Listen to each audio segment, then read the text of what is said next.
Hi, welcome to automation testing.in. In this video, we will see what is the best IDE for Python.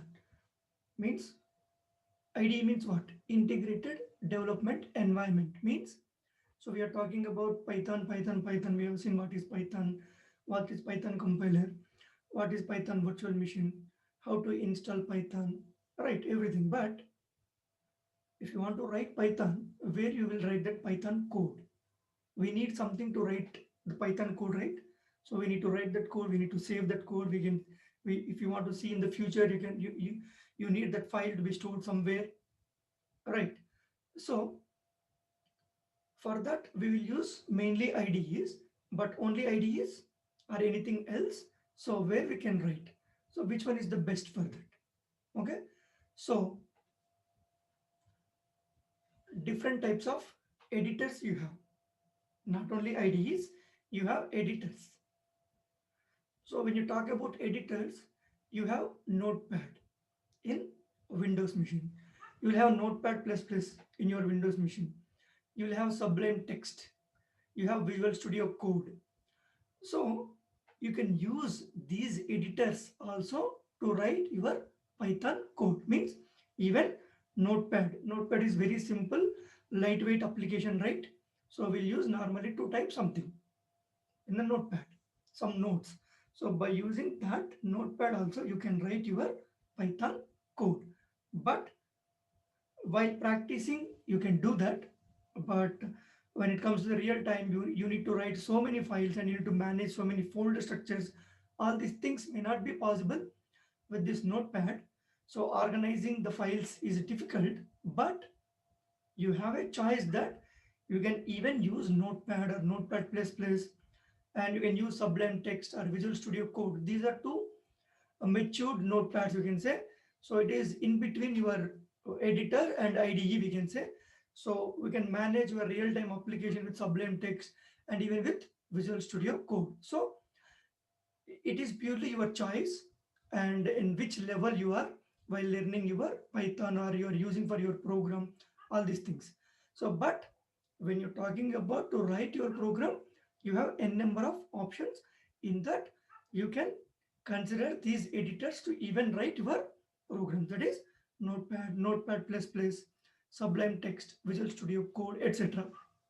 So but I strongly support, means suggest that while you learning the program, means the programming language, not only Python, whether it is Java or C sharp, anything.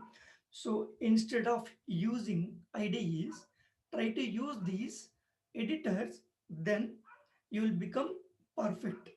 Okay, so when you use IDEs, I mean, you will have so many options that art intelligence, so color codings, everything there. So while typing, it will suggest you to what to read, right? So that way you may not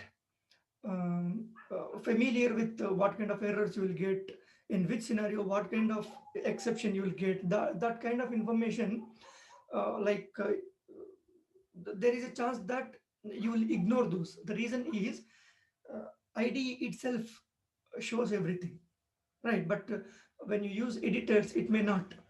So that way you will become perfect in your programming language. I'm just telling that while you learning, once you are familiar with this language, then you can use IDEs to write your programs, or you can develop your application, whatever it is. Okay, so there are different types of IDE editors. Means not only these four, you have a number of editors, those you can use to write your Python code. So next, different types of IDEs you have. So especially the PyCharm, especially designed for Python. Okay, so when you use PyCharm, the moment when you're typing, it will suggest you what to write now, what kind, if you make any mistake, it will directly say that this is missing. So you might get this kind of error, all these things. So if you are familiar with Eclipse, means you're coming from the Java background, or you're already familiar with Eclipse, though you can use Eclipse to write your Python programs, and you can even develop your Python applications. And Thonny, this is also one of the IDEs, especially for Python. So I'll show you how to use this and what is the advantage when you use Thonny. It is having some unique feature, so that I'll show you in our next videos.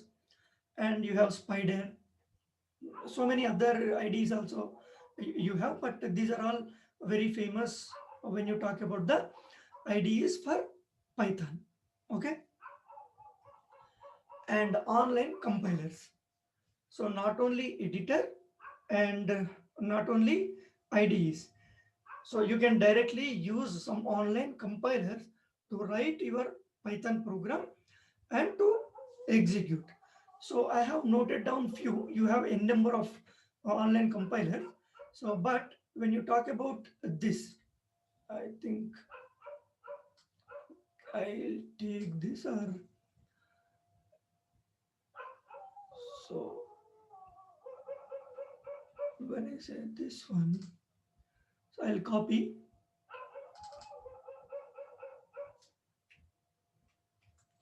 So I'll go to the browser, I'll paste here, and we'll see what comes. You see, right? The left side, you can write your Python program, and the right side, you will get the output, right? So here, hello world program in Python. Okay. So the moment when I execute here, you will get the output here. Means no need to install or use any editor or any IDE. Then why we are talking about this online compilers? So some companies will not allow anything to install in your office machines, right? So many companies, most of the companies will not allow you to install anything. So that time it is very difficult. So you are planning to learn Python, so you will have some leisure time in your office, though you cannot install anything in your office machine, and you cannot practice, right? So that time what you can do, so that time you can depend upon this online compilers.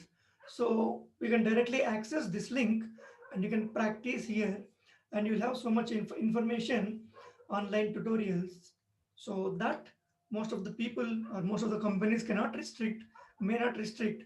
So that time you can use this Python online compiler. Then you see, say you have W3 schools, you have tutorials point, you have online gdb.com, something like that. So you have the same thing, hello world. So if I want to execute, you see, I can run here. So you see that here, in the bottom section, you have hello world output.